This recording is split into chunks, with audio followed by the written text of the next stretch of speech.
All right, guys. Hello and welcome, and thanks for being here on another Foodservice Powerplant Network conversation. And I got to say that for me has been a highlight, right? For like a lot of you guys out there, it's been a highlight for me probably every week to be able to, see the positivity, the networking, food service professionals coming together to um, just discuss things that are, what we're doing and bringing positivity in it. So, this is a great community, as you guys know, that focuses on positivity, encouraging us just to be one big group, right? So this week we're interviewing the one and only and our very own Jason Wange. And I got to be honest, guys, I feel a lot of pressure here. I mean, this is like having to interview Oprah Winfrey. I don't know. I mean, this is the guy who's been doing this for a while now. So anyway, Jason, welcome aboard, buddy. Come back in. I know you're used to this, but we're going to kind of flip the tables here. And you're in the hot seat. Oprah Winfrey, holy smokes, I'll take it. That's awesome. You're dude, thank you so much for doing this and being a part of tonight's conversation, man. You're the perfect person to share a conversation with, and I'm really glad that we get an hour together. Yeah, no. And that's what I said. This is not necessarily an interview. I don't feel like it's an interview at all. And this is exactly what you call it. It's a conversation. And that's what I love about this. So right out of the gate, again, I appreciate the fact that you let me, we're going to say this, you're not really being interviewed. It's kind of a co-host. We're having a conversation here. Yeah. So, right out of the gate, Jason, I kind of want to go here. I noticed that, and as you know, I have a son named Liam, and you have a son named Liam, which is pretty coincidental. I know it's a very popular name. Yeah, but I find myself realizing that, I have to kind of step back and think about how much real time, right? Quality time, I'd say, that I actually spend with my son. And as someone who grew up, and I'll be honest with you guys, someone who kind of grew up in a broken home myself, like I look forward to figuring out how to do that better. And I pay a lot of special attention to father-son relationships, mother-daughter really. I pay attention to those things because it I noticed the impact it can have. So I'm asking you, I noticed on Facebook that you had this wonderful post lately where you threw out there that you were with your, you had a goal of reaching 5 different ski mountains in a season or a couple days. Can you tell me about that a little bit? Because I thought that was awesome what you were doing out there. Yeah, it's been a blast. So Liam is in 5th grade. Okay. And 5th graders in Colorado, maybe everywhere that Vail is, Epic is, Epic gives 5th graders something called the school kids pass. Okay. The kids school pass. So they get a free Epic Vail pass to 5 resorts. Okay. And we have never been huge skiers. I mean, the most we've skied is twice in a season, Liam and I. And so this year he got this free pass because he's in 5th grade. And I said, yo, man, let's hit all 5. Let's make this our goal together. So for the first time ever, I got a pass that went to the same resorts. And so that's kind of been our mission, to ski together and visit all 5 of those resorts together. And it's been, not only has it been fun it's fun to get better at skiing. It's fun to watch. He really enjoys it. So it's fun from that perspective. And then, to adventure together has been a really, really fun experience. That's awesome. That's awesome. So I guess what I'm kind of interested in is, how important is that? Do you like, how do you make time for that? Obviously you have 2 kids like myself as well. Oh, who do we got here? Glenn and Jason, thumbs up. Looking good, Glenn. Wow. Thank you. David Maxwell in the house. Woot woot. We got the PKI group, Ben Cohen watching from Florida. Thank you guys very much. This is great. Good time. We have, that's the thing too, guys. Post your questions to here. David and Jason and I will make sure they come up, and we'll answer as we go. So yeah, so tell me about that. And I'm really interested because obviously, like I said, I have a 5-year-old son, I have a 6-year-old son, 4-year-old daughter, and I'm finding that those little moments aside are very important. All right, to one off, they really appreciate that stuff. So it's for me, Jason Hartman's in the house. Jason, yo brother. Well, for us, I'm a big, our family really values what we call quality time. Mhm. Like love languages, like it seems Yes. like Now, I love the love languages. I love the it. love Yes. languages. So pretty much all of us, I think, like our top one, maybe two for some, but top one is just quality time. And when we have time together, then like our love bucket sort of fills, or that connection bucket, or Hmm. whatever we Hmm. want to call it. And Hmm. I am a huge, huge believer that the strength. How do I say this? Yeah. That any strength I believe is in me, or goodness in me, or that I learned that from somewhere, Hmm. and that someone encouraged me and spoke into me to some degree, that I had that what I saw in someone else bigger than me, older than me, wiser than me, um, that if they had it, that if they said, Jason, you know what, those things that you see in me, those are in you too. Hmm. And the only way that they could say that and I would trust them is if we had a fairly intimate relationship, right? If they knew me quite well. If I didn't Hmm. feel like they knew me, then I would write it off and I'd be like, that person doesn't know me. But, when people that I shared the journey with spoke that into me, I could receive it. I could believe it. I'd be like, man, if John Nunez says that that's who I am. I have a friend, there's John Nunez, in our industry, but my mentor was a guy named John Nunez. And after journeying with him, when he says that to me, or my dad, or certain people, then I'm like, wow, they think it, then it must be so. And so my hope with my kids is to be able to cultivate that level of intimacy, so that they say, you know what, dad knew me really well. And that when I speak that strength into them, that they're able to receive it. Does that make sense? No, it does. It does completely. And again, great call out to the 5 love languages. I found out that my wife is acts of service. So when you have an acts of service wife, yes, you.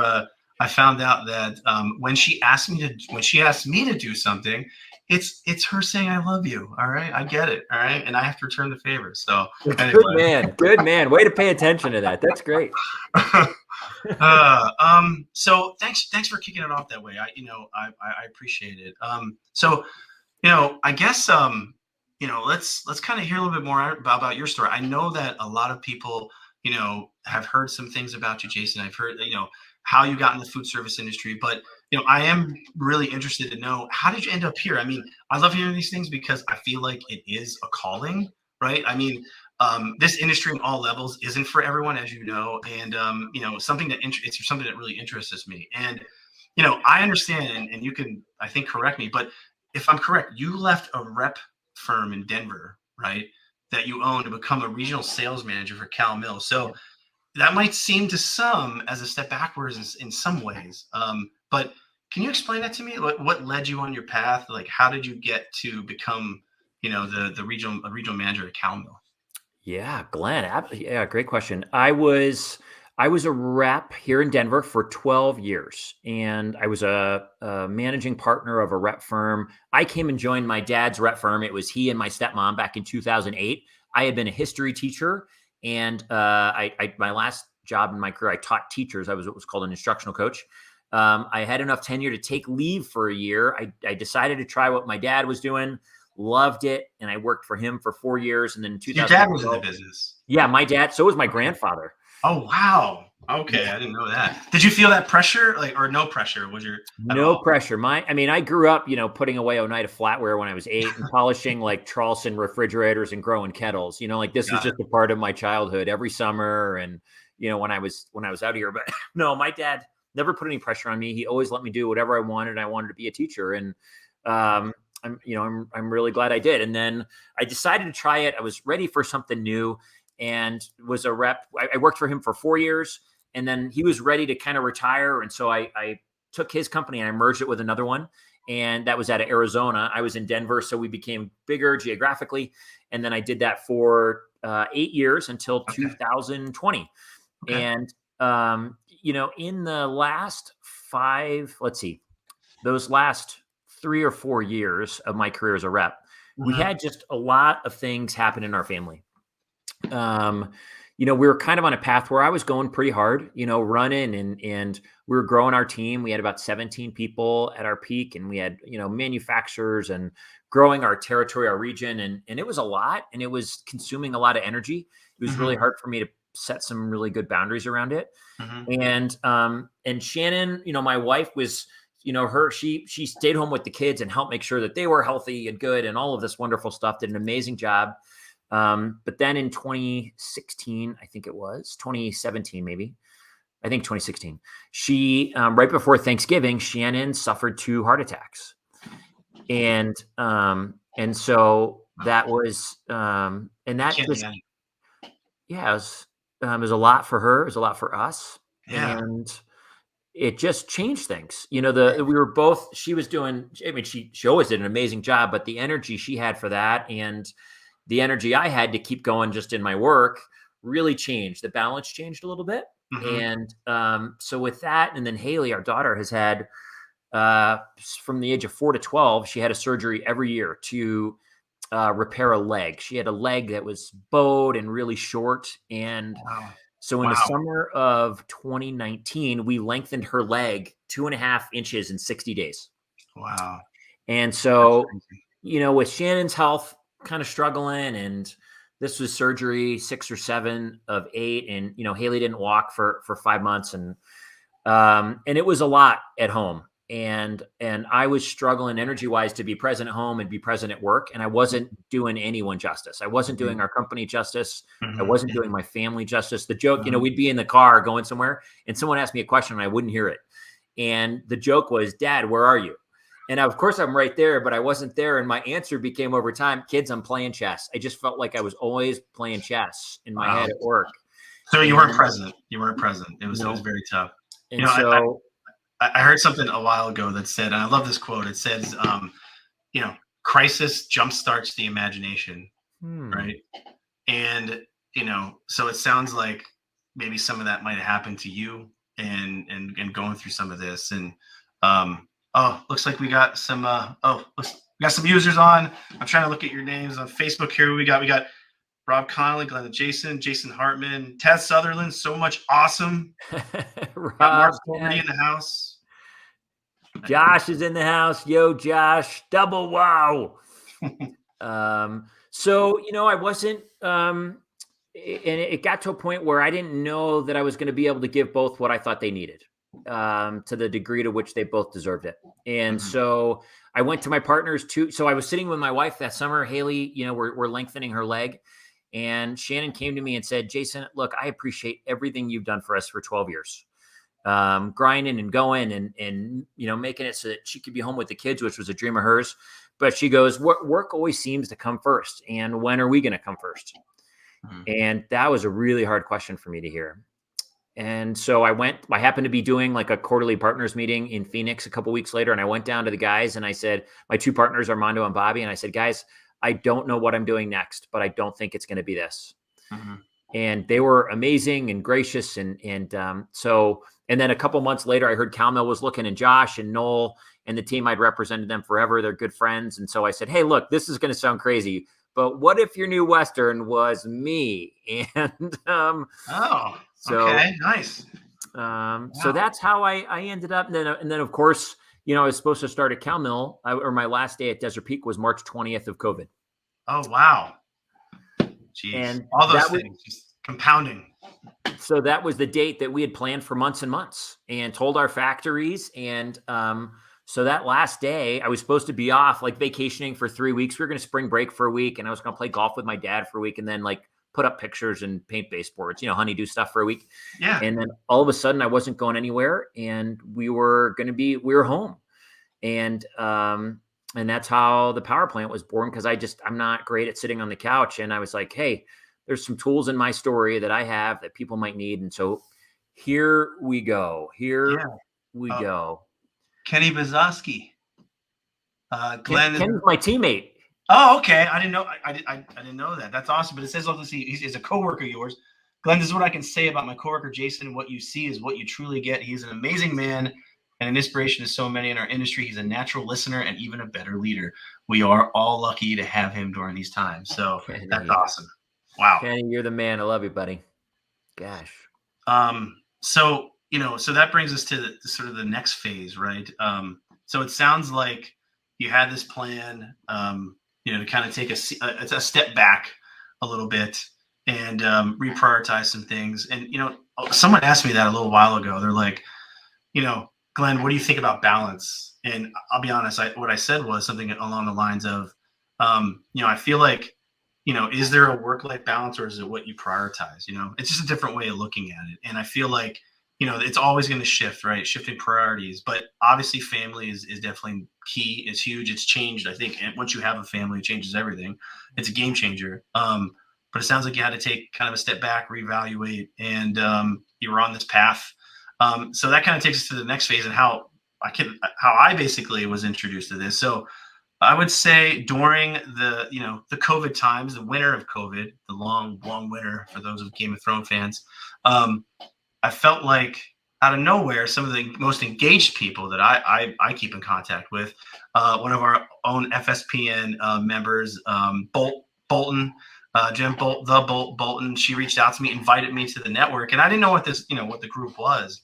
But as soon as I start seeing the posts about positivity and development, I saw how people were passionate about. Because I'll admit, sometimes when you're you're in the daily grind, right, and you're doing the day-to-day stuff, you forget that there are people out there that want to think bigger, want to think, about just things that aren't on the path of just to getting the job done, right? And that's what was kind of gravitated me to the group. I saw that there's people out there that actually do think like me. And I think, Jason, I think you did a really great job at kind of bringing us together. So how did that form? What was this idea of the Foodservice Powerplant Network? Because don't get me wrong, I've been in incident or groups that are networking groups, and I was actually a part of one here in my local northeastern Pennsylvania. We were here, and I feel like you've done such a successful job virtually than any of the other ones that I've ever done or been a part of. So what do you think? Tell me about that. How did that get started? Well, great question, Mike Shanahan. Yo, brother, boom, passionate people. I love it. It got started because there's a quote I love, Glenn, and it goes like this. Oftentimes, our greatest contributions are born out of the source of our greatest pain. So if you think about it, it's like, the mentor. Tony Robbins? I don't know who said it. We should Google it. I'll bet Google. No. But you think about it, like the mentors in Alcoholics Anonymous are often, or maybe they're always, former alcoholics, right? Mm-hmm. Whom the system helped. Mm-hmm. People who serve and give in, child cancer wards, or people whose kids have experienced cancer and survived or not survived. Last week we were down at NAFM, and Shannon Solomon, talked about, who runs Aurora Public School District. She actually shared in the group one time too. Her family at one point years ago was on food stamps, and they didn't know how they were going to get their next meal. And now she makes sure that every kid in that district that wants to eat is going to get food. Mm-hmm. Because, it's the source of their pain. And for me, my greatest pain that I survived in life, as hard as some of those things are that I mentioned earlier, really was back in my 20s. Mm-hmm. I went through about a 9-year, almost 10-year period of depression and anxiety. And it started the summer right before my senior year in college, when I was 21. And it lasted just about until I was 31, to varying degrees. But, really, it was gripping for a lot of that time. There was a period I lost my job. Mm-hmm. There was a period where I was in a mental ward. Oh, wow. I was hospitalized and, all this kind of stuff. There was a time that I came really, really close to deciding that I wasn't going to live any longer. Wow. And thankfully, with the help of community, I had an army of people in my life who were cheering me on and doing everything they could think of to help me get out of that. Mm-hmm. And then with the help of a lot of positive mindset tools, I got out of it. I read a book. I was at a White Elephant Gift Christmas party, and, we're like, everybody brings like a $10 gift, and you trade and you steal and everything, right? So at the end of this party, I had a 6-pack of beer, and I looked at my buddy who had a book. He got a book called Success Principles by Jack Canfield. And I was like, dude, I don't drink beer and you don't read. Let's trade. So we traded, and I started reading this book, and I started putting these tools into practice in my life, and they worked. I mean, I couldn't believe it. Started generating confidence, started generating pride, and energy in me to wake up in the morning. I mean, for years, in any free time I had, I just slept. That's all I did was sleep. Now I didn't have a desire to sleep all the time anymore. And so it affected my life. Go ahead. So can I take a step back for there, if you don't mind? Yep. So, I think we've all felt, sad at one point, right? We felt something that just was out of the norm, where that day we knew, but, I guess in my head, I guess I'm speaking from personal experience, obviously, but I know that, I know it'll pass, if you don't mind sharing, like how do you know the difference between, because I know in today's world, I feel like we're, keep on going, don't worry about it. But I will say, I do think today things have changed a little bit. There is a focus on, mental health. We have mental health days, things like that. When do you think do you think they know, like, the signs, like they should need to go, they should definitely get some help because this is going on a little bit longer?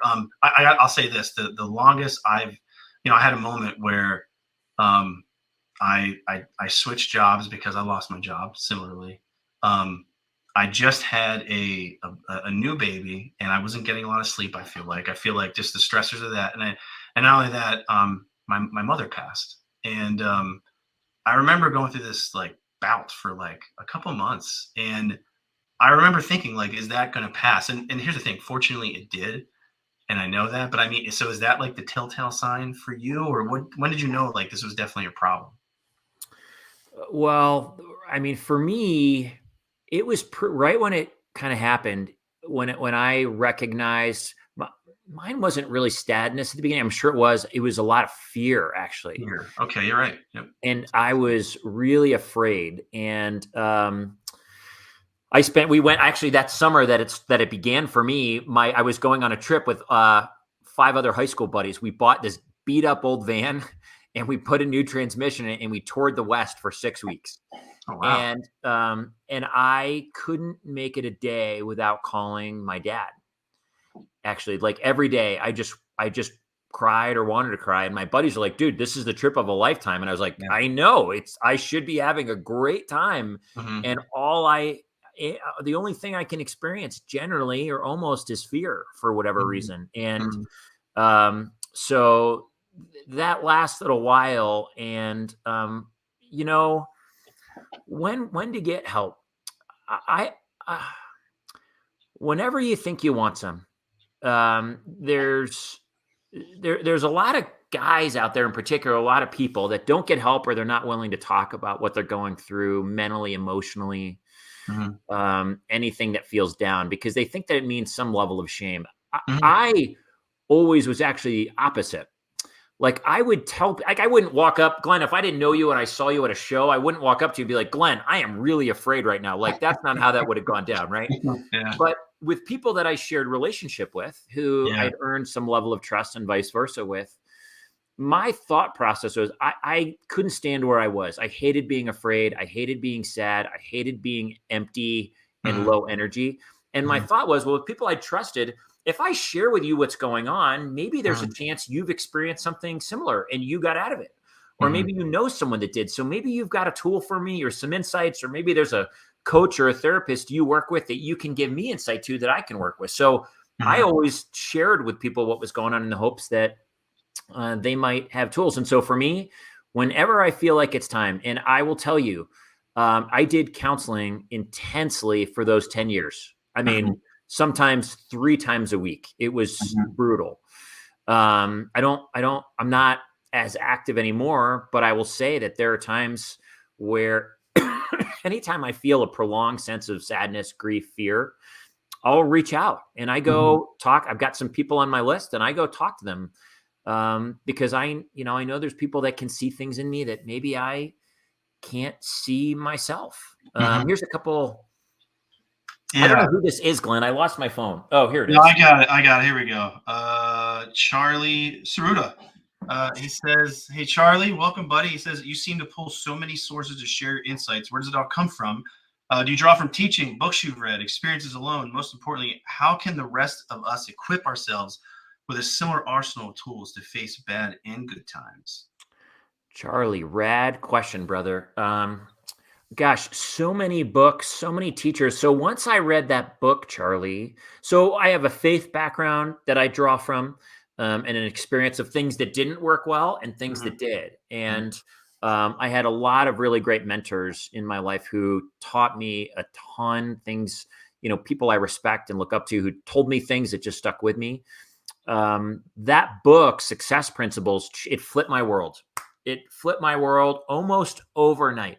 I Like wrote it down immediately. Right here. 180 degrees. I mean, we lived, we lived in an affordable housing duplex at the time. We were not just broke, we were poor, like emotionally, spiritually, like, financially. Within dreams we had that seemed so far beyond our reach became real within 7 months of reading Mm-hmm. that book for us to Mm-hmm. change our, I was on a whole host of mental, pills for my mental state, Mm-hmm. antidepressants, anti-anxieties, antipsychotics for the Mm-hmm. better part of a decade.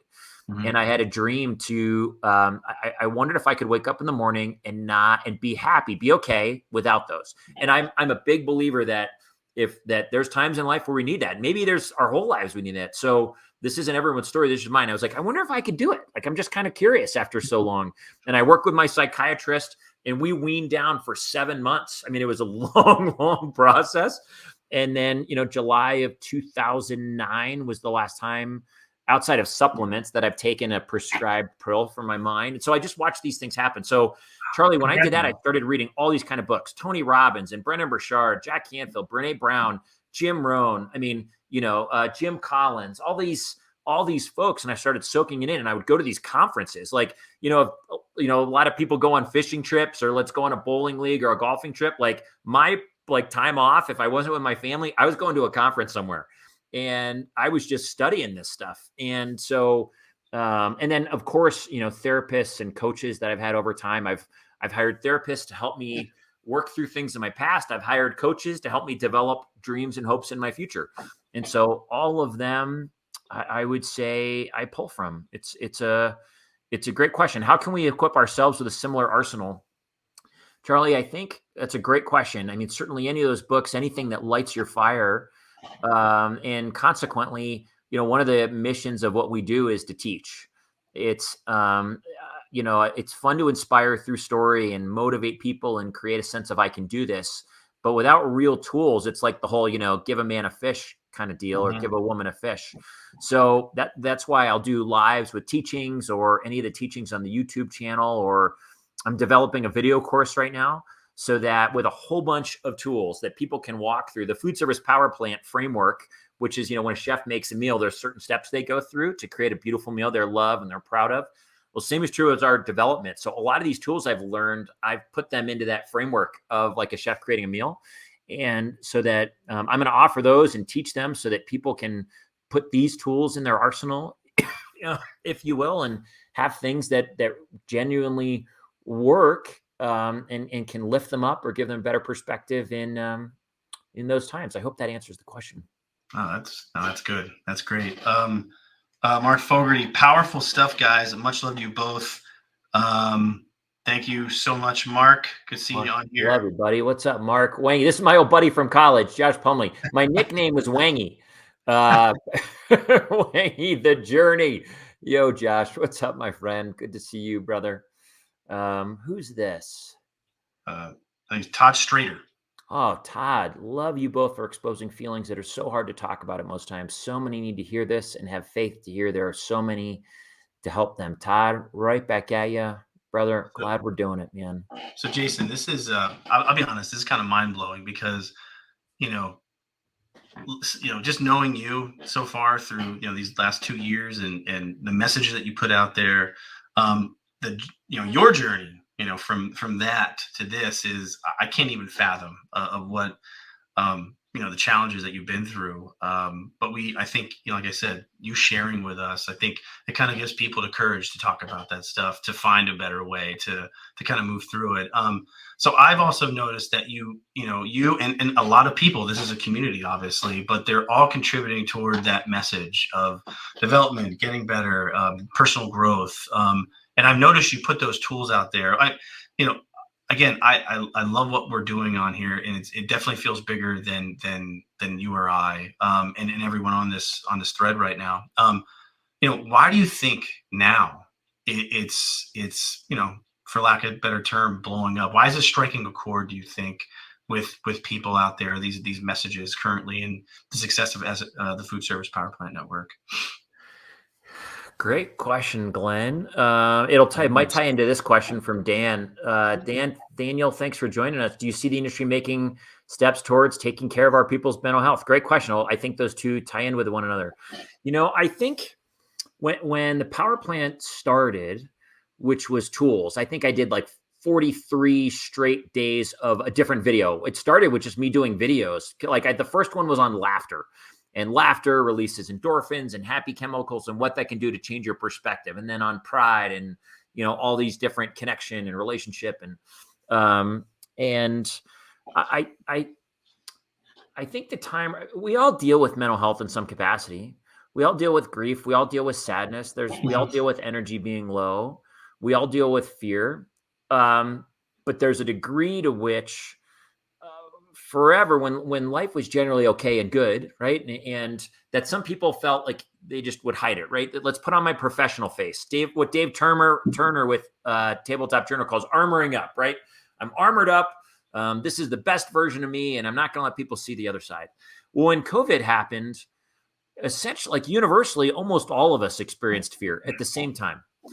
There was some level of anxiety, some level of unknowing, some level of, from a physical perspective, what's this going to do to me physically, to, me and so many buddies were either furloughed or unemployed, which creates a whole lot of fear, can create that, about the future of the industry, the future of employment, paying bills, all this kind of stuff.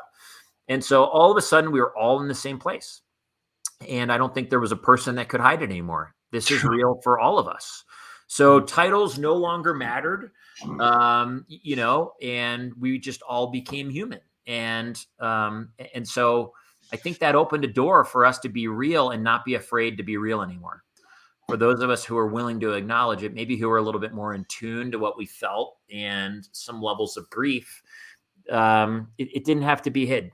And so it was an opportunity to connect with people or say, you're okay. You're not alone. And that was a goal of these conversations, Glenn, with industry leaders, was for them to come on, with the reason we did it on Facebook, by the way, started it, the Power Plant group, and not on LinkedIn, was because I wanted it to be a place very casual. I was always in t-shirts and sweatshirts, and every guest that came on, Rob Connolly, with the CEO and chairman of Henny Penny, now past president of NAFM, came on in a t-shirt.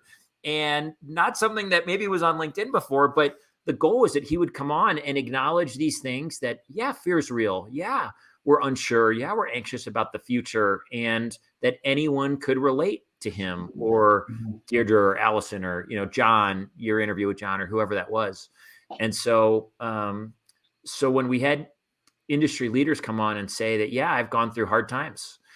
Keith Kelly from Tundra coming on saying, yeah, I lost a ton of money trying to start a business, and I got really down when that happened. That was a really hard time in my life. Then everyone else who thinks, man, Keith Kelly is just an all-star, and he is an all-star of a human being, but he's been down too. Then it allows me to feel okay when I'm down, because I know our industry leaders have been there and they've overcome it. They've jumped above it. They've figured out how to climb past it. And that gives me hope that I can too. No, that's great. That's great. I mean, like you said, COVID's kind of like the great leveler, right? It kind of had to expose us all. And I think you saw that authenticity, and I know it's a buzzword today, but I really do think that people learned that they had to become more transparent to survive in this new environment. So there it is. Vulnerability, authenticity. Josh Callahan came on and shared, what we at Calmel were going through was hard. People weren't buying beverage dispensers and chafing dishes, it turns out, when COVID was going on. And, Josh coming on in a t-shirt, I think like the t-shirt as well, just come on and saying, listen, it's not easy right now, but we keep going and we will come out of this, and we will come out of it, hopefully culturally and relationally more connected than when we went into it. To me, that's the goal of positivity. Positivity is not me being happy with a really crummy circumstance. I was not happy when COVID happened. I was not happy when my wife had her heart attacks. I was not happy when I went through my years of stuff. Positivity isn't being happy in the midst of it. It's not waking up in the morning and being like, oh my gosh, this is amazing. It wasn't amazing. I think it is deciding I will do whatever it takes to create a positive outcome from this. From when Shannon had her heart attacks, we had a friend come to us who was a therapist and say, listen, I need you to know that significant trauma in families has a way to create divides. It has a way to separate us, to separate families, because the routines you were used to are no longer, you can't count on those any longer.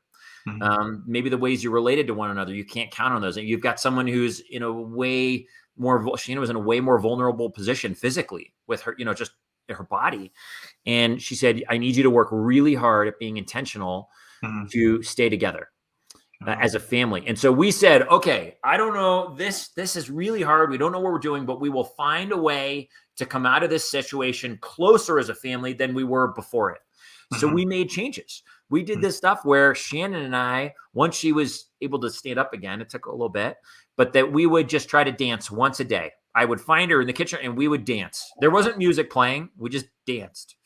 There was the second thing that happened was really quite unintentional. She couldn't get off the couch for like a week or two. She slept on the couch, and we used to eat at the dining room table, and we started eating at the coffee table in front of the couch so that we could sort of eat there. And one of the kids brought like a game one night and was like, hey, let's play a game while we eat dinner. Well, we played games for the first 2 years after her heart attacks. I bet you at least half those nights, maybe 2/3, we played a game on the coffee table while eating dinner. We didn't eat dinner at the dinner table anymore as a way to connect and have fun and laughed. That's great. So anyway. No, it's important. And it kind of, I had a couple questions that I know that people wanted to ask. And personally, I'll be honest, I'm using this time, Jason, selfishly to ask you questions. I don't care what everyone else thinks. I'm kidding. Go for it. But one of the questions that, that I know that is huge for me is that I'm learning that, a lot of people think of family responsibilities. They think of like the business end of it sometimes with being an Uber to your kids, which I know that's not affects me a whole lot because they're not not as old yet with all the activities, but it's starting to happen. It's starting to creep in between that and, the chores and all of that. But I think sometimes we forget to, you forget each other sometimes, and you kind of have to come together and kind of figure that out so that the whole family functions the way it needs to be. And, it sounds like through some of the hardships you guys have had, some of the crisis that you guys have found alignment in those little things, right? That you just explained to me. It sounds like that's what's keeping, that unit together, your daily life. So no, and that was one of the things I definitely wanted to ask you, for someone who, for you especially, like, it sounds like you're busy these days. I feel like every conference I go to now, Jason Waynes is one of the featured speakers. You're doing these still, you're traveling for some of the other things you're doing. It's like, how does he do it? And one of the things I got to say is that it sounds like you still have those moments, the quality time, like you said, it kind of comes back to that, as that's the love language, obviously. So. Yeah, Glenn, great question. Mike Ross is in the house. Yo, homie. We'll pull up another one in a second here. For us, Shannon and I have been fortunate in our relationship to go through really hard times. The depression that I went through for that, it actually went away when I met her. I met her, we started dating, and it like all lifted. Oh, wow. Don't ask me why or how. I was like, oh my gosh, I bet it. Like, this is amazing. And we dated and we got engaged and we got married, and it came back the day after we got married. And she didn't know really that part of me. And so for the first and it lasted for about 3 years after that, where the man she had married, I was no longer the guy that she dated. Wow. And we had to figure out how to do a relationship. And really, she kind of took care of me for Mhm. a long time and helped me through some really dark times. And Mhm. when we got through that, and that was really profound for our marriage moving forward. And then her health stuff and things Mhm. she's gone through, and me doing my best to care for her and support her in that, and us working through challenge. Um, you know, what doesn't kill you makes you stronger to some degree. Yeah. And um, we had to be, in all of those moments, we had to be incredibly intentional to know what it looked like to connect. Mhm. And so in the times we're doing well, now it's just a part of our fabric. It's just a part of the framework of who we are. And Wow. so I would tell you we feel kind of fortunate for those hard times. Zena is in the house. Yo, Zena. Love Zena. it. Hey. Here's a question. Glenn, do you know who this is? This is Rob Connolly, actually. Rob, buddy. It looks like let's see, hold on. Oh, it's, such an amazing journey. I'm curious, Jason, do you think a lot of people had no idea you were struggling? Wonder how we can be more supportive of people who might be suffering, yet we don't know. Rob, love the question. I would say for me, I'm sure there were some people on the periphery that didn't know I was struggling, who I didn't feel close enough with to share. But a lot of my fairly close community knew what was going on. I didn't hide it. I never felt the need to hide. Again, because I wanted people to know in the hopes that they had gone through it and maybe had answers that I could learn from. Um, I would say, how can we be more supportive of people who might be suffering yet we don't know? I think the more that we talk about mental health or promote it, even in our companies and our organizations, and even degrees in our own journey, whether someone feels like they've dealt with mental health issues or not, we're all afraid at times. We all feel sad at times. We all experience grief at times. There's times where we all feel some level of stress or anxiety. The degree to which we make those a normal part of being a human in our organizations. And it doesn't, Rob, some of it, you shared some of your story, and everybody has. It doesn't have to be that you have to actually talk about that every day. You don't have to go into Henny Penny every day and say, hey, I went through this, or I'm going through this. There's people in your life who deserve that. But I certainly think that there's a time and a place for people to know that, hey, we all go through this. And whether it's having groups come in or say, look, mental health is important. If you go through this means you're human. It doesn't mean there's anything wrong with you. And there's tools. You're not alone in it, whether it's us as an organizational family, us as an industry family. There are certainly different groups and associations in our industry that support mental health. The Burnt Chefs organization, or Ben's Friends for Addiction, or Chow Culinary Hospitality Outreach and Wellness, or Foodservice Powerplant Network. And so to say it's okay to be human, it's okay. We all go through hard times. We can all rise from them. There's a whole litany of industry people that have gone through it. Don't be afraid to share. Here's some safe people on staff who are always willing to listen. So that if you've ever got something going on and you want to talk, here's 5 ambassadors just for your mental well-being and your soul and your spirit that you can always talk to. And there's no judgment, and there's no shame, but you can do that. I remember Joe Carcione last week told us, Joe is I don't know what his title is, VP of sales for Nemco. And Nemco brings in a chaplain weekly who comes in and he just walks around. And if you just want to talk about anything, then you can sit with him and he'll listen. And it can be about, he doesn't tell it to anybody. And if work's hard, you can tell him, and it doesn't go beyond the walls of just him. Or if you're going through something. So that's a really great question, Rob. Really great question. What else do we got here? Josh again. Your vulnerability opened the door for others to be normal in their pain. And I have to agree. Thank you so much, Josh. Appreciate it, buddy. Thanks, Josh. Right there, really, brother. So, Jace, one thing another thing I wanted to ask you too is, like you have such great messages that are being put out there, some great, these wonderful tools. You might have answered it a little bit, but for example, myself, like, I have those moments where, I'm the kind of guy, and I'm very similar to you. When I read something that I feel like it's insightful, or I collect something, I want to share it with people, or I just want to put it out there to the world. But then I think to myself, like, do they really care? Like I don't know. The thing that I think I'm thinking about is, you have such great confidence when you're out there, like talking about these messages. Do you ever feel that, maybe it's not, maybe not the right message, or what are these people? Do they really care about this at this time? Or I don't know. Have you ever felt like that? And if you have, how have you overcome that? Well, I would say the answer is yes, absolutely. I wonder that. The first time, I, I would say that there's a bigger question that I ask that trumps the do they even care question. And I'll tell Mhm. you a story. That first night, March 20th, 2020, it was my last day at Desert Peak. I had time on my hands that day because it was my last day and I was doing it from this office because we had been home for a week, not going Mhm. out. Mhm. And I decided to do my first video on laughter and what laughter could do for the mind to Mhm. combat stress, anxiety, fear. And I had never done a video. Like I didn't even know to do it on my computer or do it on a phone. I'm like, I have no idea. So I played with it. I Googled some stuff and I did my first one and I was anxious because I was like, I wonder if I'm about to get laughed right out of the industry because I'm used to talking about product and discounts and, all of this kind of And they're stuff. And literally now talking about laughter. right now laughter from the guy that sells pots and pans and ovens and chafing dishes. And so I was anxious about that.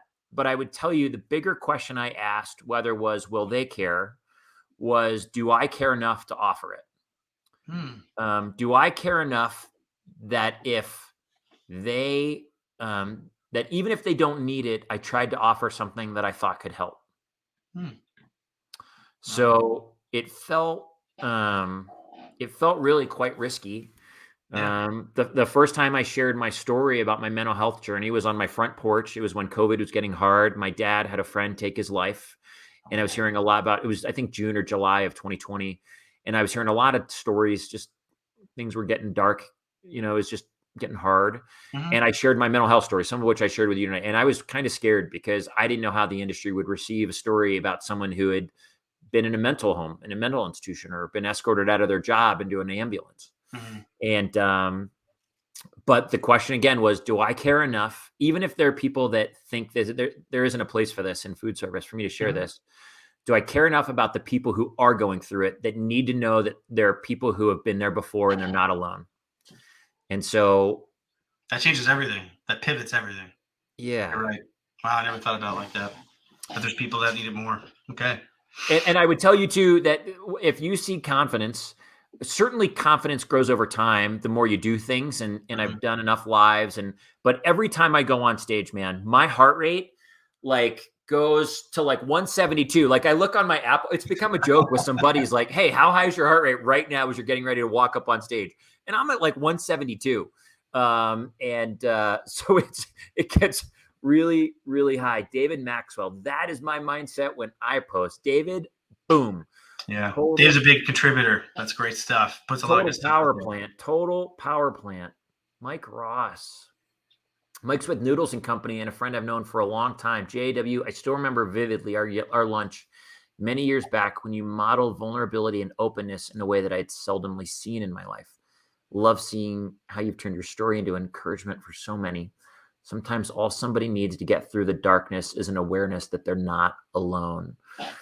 That for me, Mike, thanks for sharing that. I love you, buddy. And I would say that has been the biggest thing.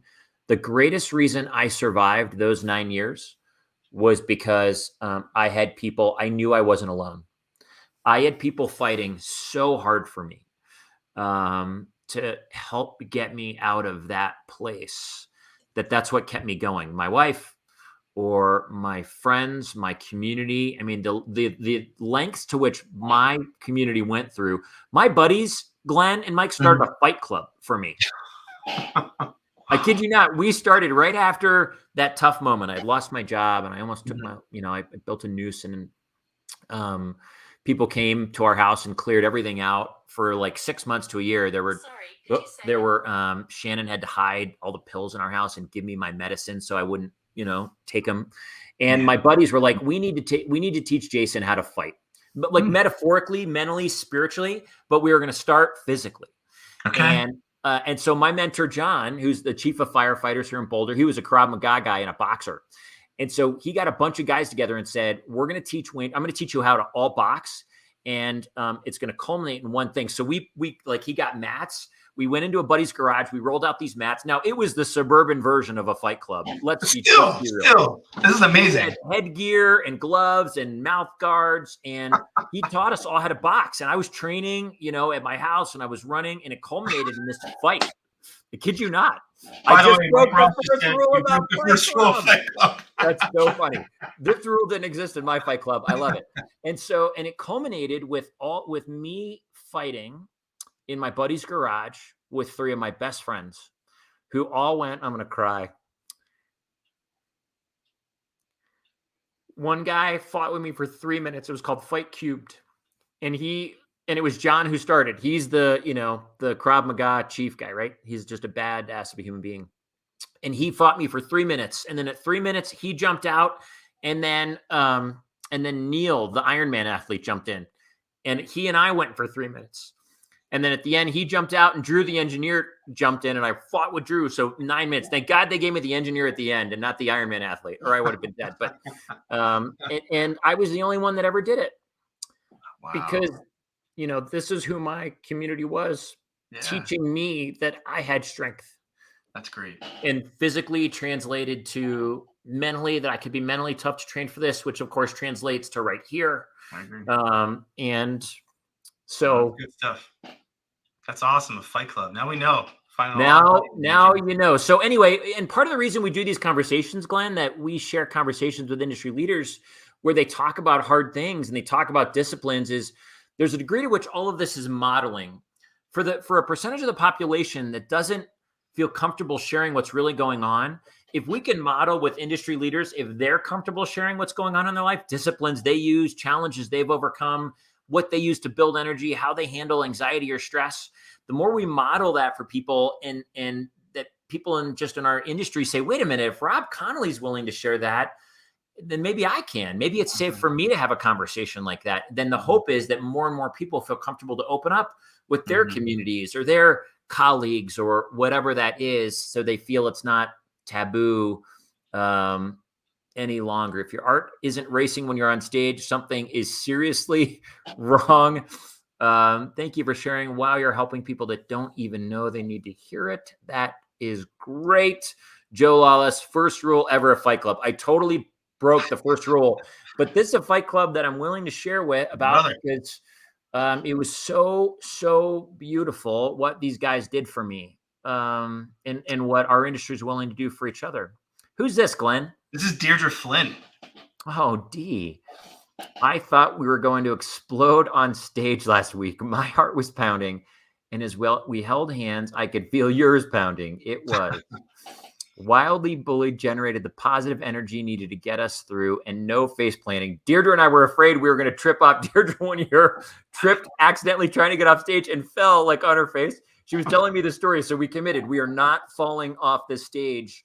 And last week at NAFM's annual meeting, we got to do a mindfulness moment every morning, and Deirdre and I got to start it, and that was a total gift to share the stage with her and so many. Someone saying, but you love these guys, right? I think that's who is it? That is Charlie. Charlie. The guys that I fought with, Charlie. One of them was at my house a month ago having dinner, him and his wife. These people remain some of my best friends on the planet. They taught me that I was made of more than I realized myself, and did the ultimate. I mean, the Fight Club was one of like 10 things. The stories I could tell, the ways they kept showing up at my house, or I feel quite like, what do they say, Charlie? What's our phrase? The relationship is the result of surviving a risk with someone else. Well, in that journey, in that particularly dark period of time, these men that stuck by me, and we survived a lot of really deep risks together. And so those relationships are deep. Adversity is a great teacher. You know it. That's Charlie again. Oh, Charlie, you're on it. So, Jace, thank you. I mean, first off, Fight Club. I didn't know that. That's great. I mean, there's so much stuff here that I think everyone's taken away. What I've learned is an hour-long conversation with Jason Wange is not long enough, because I have so many more questions to ask you. We're gonna have to take this offline after this. I'm gonna have to hit you up. But I wanted to be respectful because you've given so much, I think, to the community, to this food service power plant industry community and more.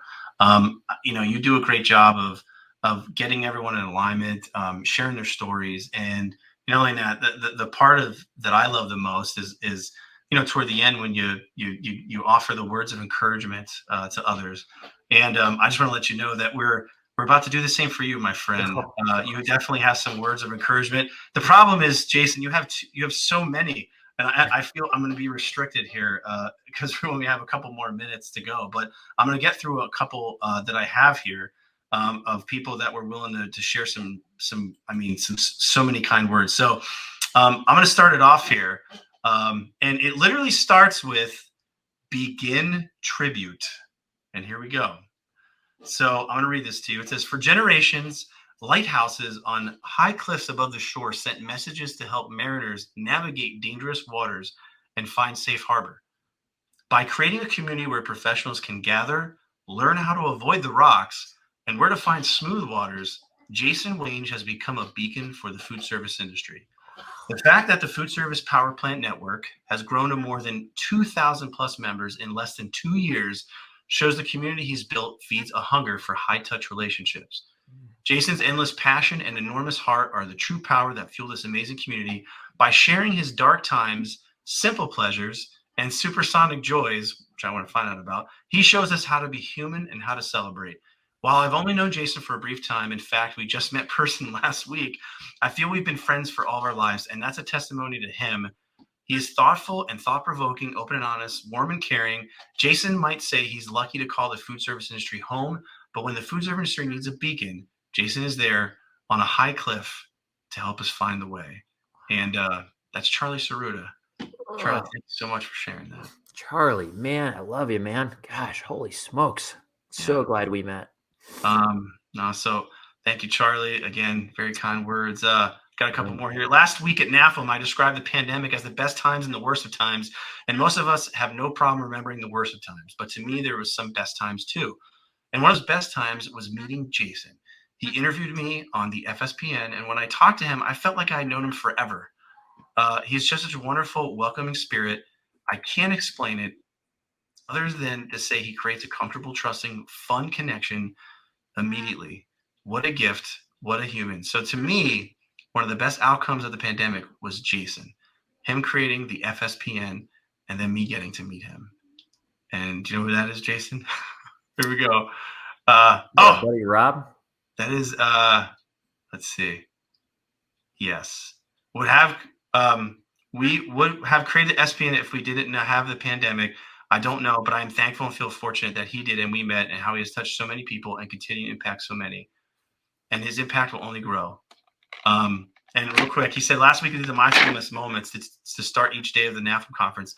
And he said he Googled what mindfulness moments were after he accepted the assignment, and he nailed it. It was perfect, the way to start a meeting each day.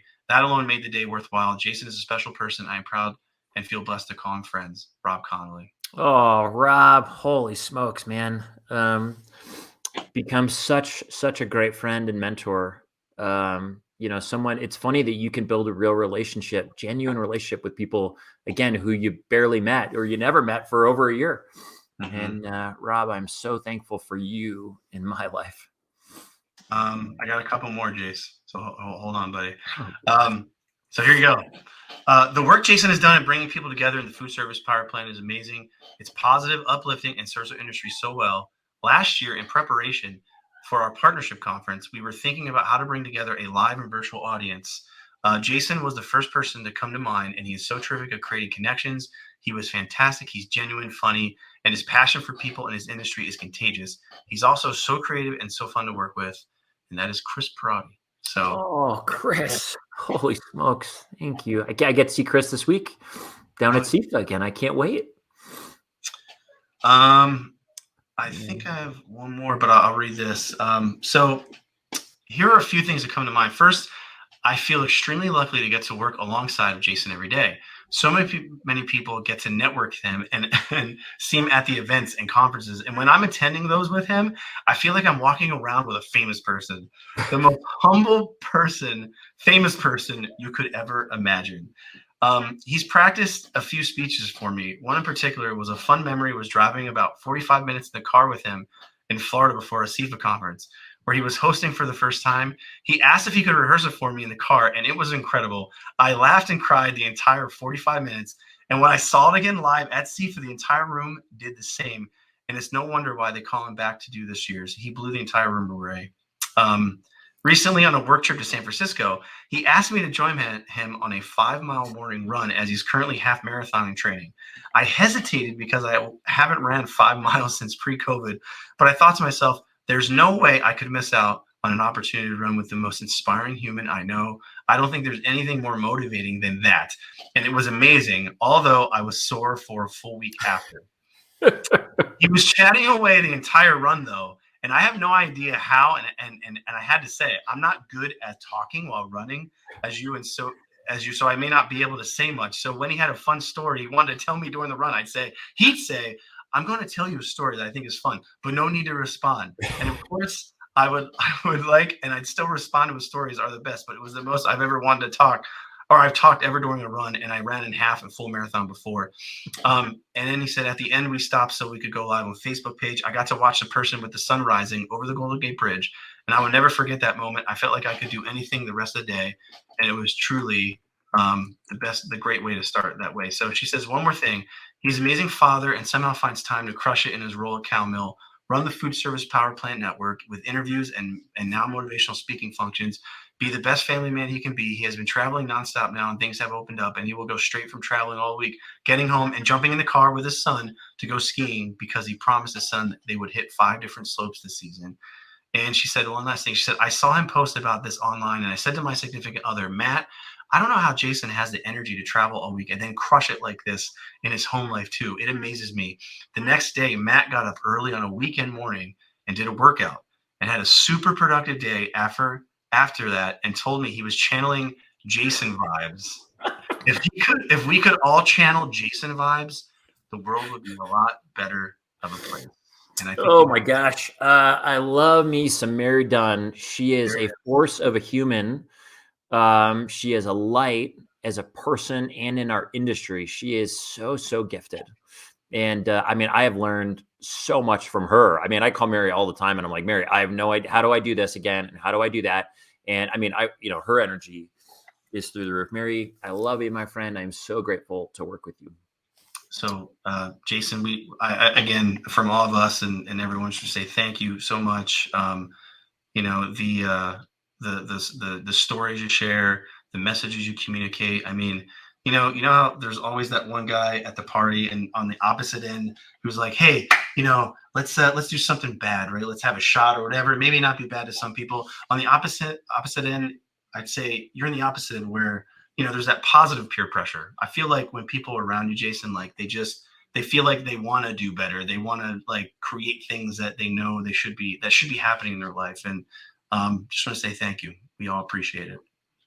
Glenn, I am thankful for you, brother. You have become a good friend in the midst of all this, and we've only seen each other a couple times, and I am proud of your journey. I love when I look at people, there's a great phrase. It said, when you want to get to know somebody, don't necessarily ask them what they believe. Ask them what they love. And so I am most curious about what people love. I'm curious about what people want to become, like how they dream. And you are someone, when I see what you want to become, like when you talk about your kids or when I learn about your career, I love what you want. I love what you want to become and continue to grow into and develop and evolve as. And you're an amazing man. And it's all yours, brother. When you dream it, there you go. Chris Filari, Chef Chris. Oh my gosh, man. Love you, buddy. Oh my God, crying. It's had let's see.